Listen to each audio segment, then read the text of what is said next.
Politically, we have started sensing challenges that some political leaders are talking as if they have stress and as if they are depressed, to an extent that they are speaking words that are inciting our people, bringing division. And therefore, I call upon all the leaders who are here of mental health organizations, before we target grassroots, to target leaders of political organizations, because some of them have backgrounds of having used substances that are not good, and we feel we need Uganda as a country to be safe. Is a demonstration that you have mental health at heart, and I really want to appreciate you for this. At the same time, I want to apologize that most of you are having challenges in the parking, and even we are supposed to have this conference in a big space, but because Parliament was called on today to address important national matters, so we have a big turn-up of members of Parliament in terms of committee meetings, and most importantly, the budgeting process which is taking place. We request you to bear with us. That is not our making, but it will not cause any mental problem to you. Ladies and gentlemen, many statements have been talked today. They are all vital and very important. As members of Parliament, in the forum, we are committed to make sure that government addresses the challenges and gaps affecting the mental health of this country. It is almost 12 years when we have this forum, and we have picked the mental health from nowhere to somewhere, to an extent that as I talk now, government have started addressing mental health in the budget financing, which was not the sector. But we are telling them that this is not enough. We need affirmative action of mental health in all sectors of government, beginning with referral hospitals. I think you all bear with me that some mental health wards during the time of COVID-19 were taken and given to other health departments. We appreciate for the few referral hospitals that have brought them back, but they still are complaining that we still have some hospitals that have refused to give back mental health wards to be used by people who are having mental health challenges. However, we are going in time of politicking. Elections is at our doorstep. And when this time comes, our people always face challenges of mental health. And that's why all the donors who are here, the sponsors of mental health, and the advocates, you have a big work to do to take mental health out of the boardroom, as the Reverend said, to the grassroots. Because this is the time that our country always experiences violence caused by people who are affected due to the mental health issues in surrounding them. Therefore, ladies and gentlemen, good enough, we see there is some good political goodwill to address mental health, but we believe it is not enough. We need more funding,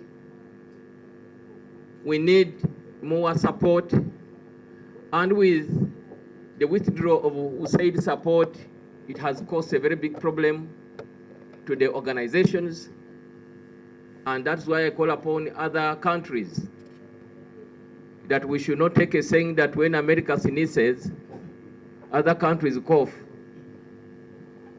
We call upon our friends in Europe and the other parts of the world to continue supporting Uganda as a country in the areas that we are being supported by USAID, so that we can still continue with our course of championing the fight of this hazard.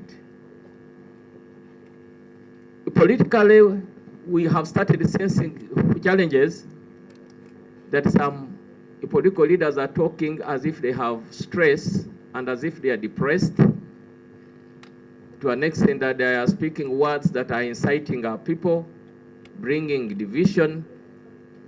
And therefore, I call upon all the leaders who are here of mental health organizations, before we target grassroots, to target leaders of political organizations, because some of them have backgrounds of having used substances that are not good, and we feel we need Uganda as a country to be safe.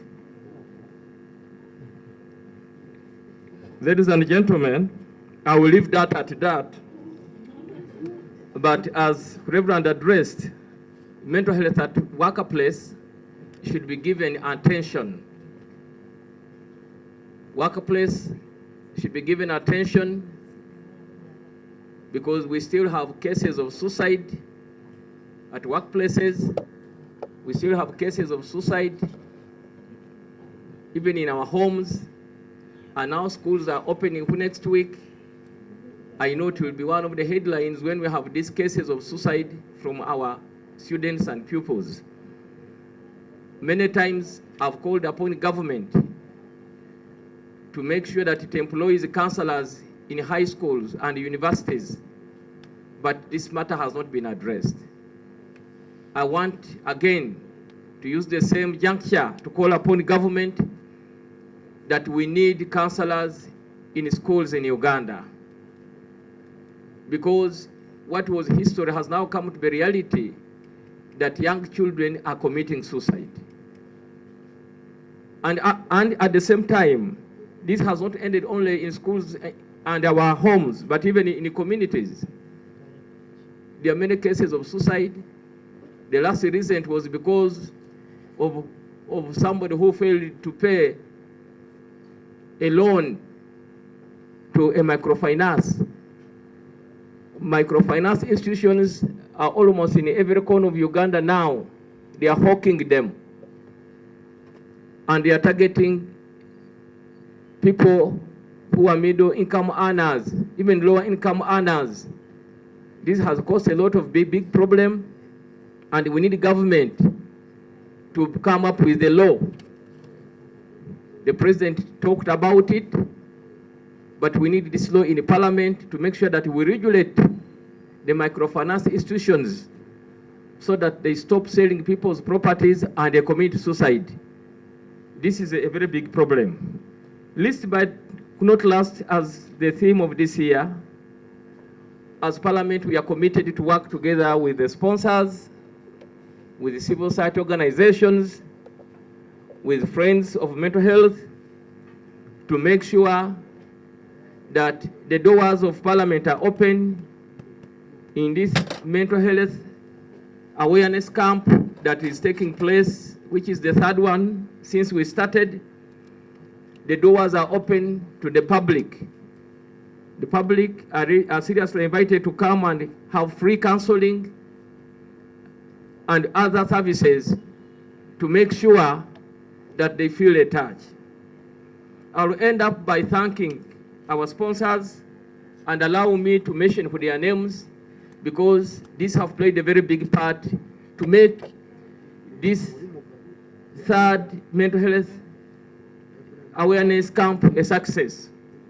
And I'll begin with the Ministry of Health, headed by Dr. Hafsa, we want to thank you for the good job you have done.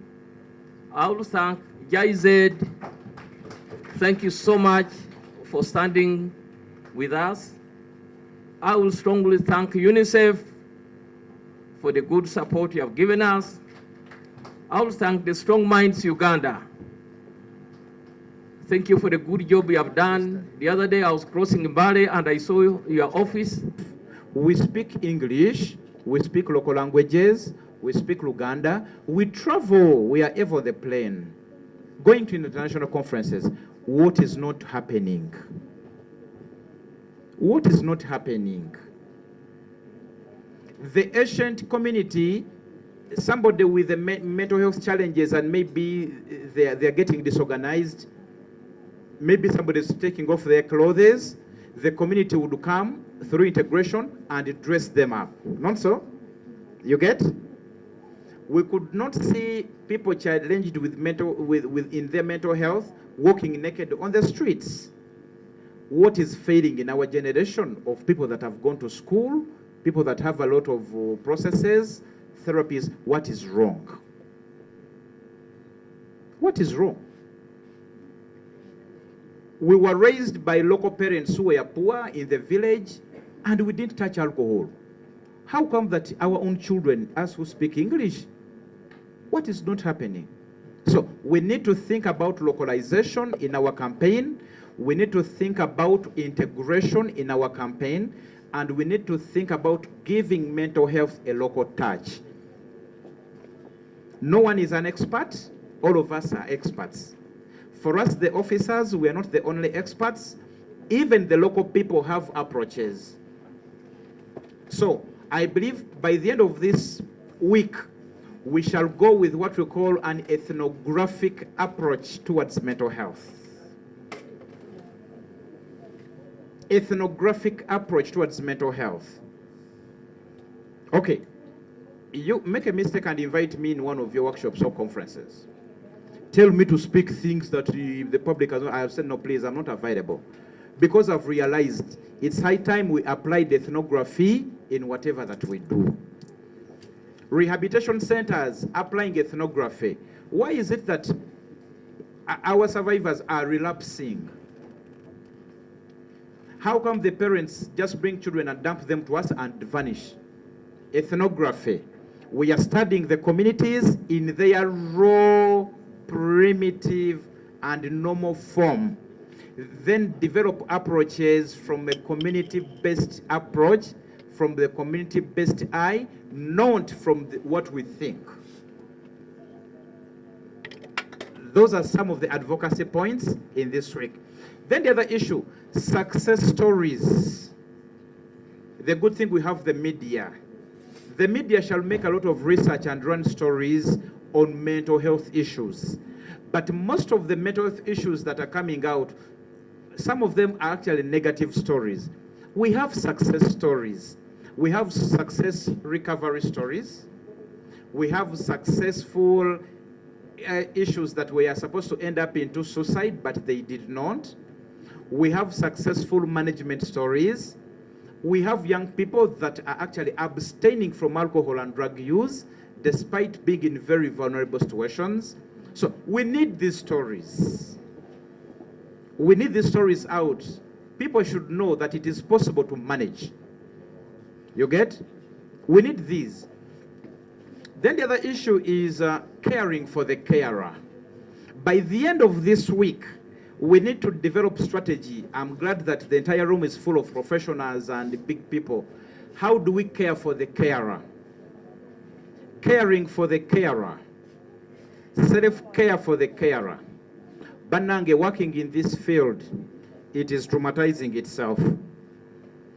It is possible that you'll go back home to your wife and begin diagnosing her with mental health problems. It is possible that you begin speaking only psychopathology language and not wellness.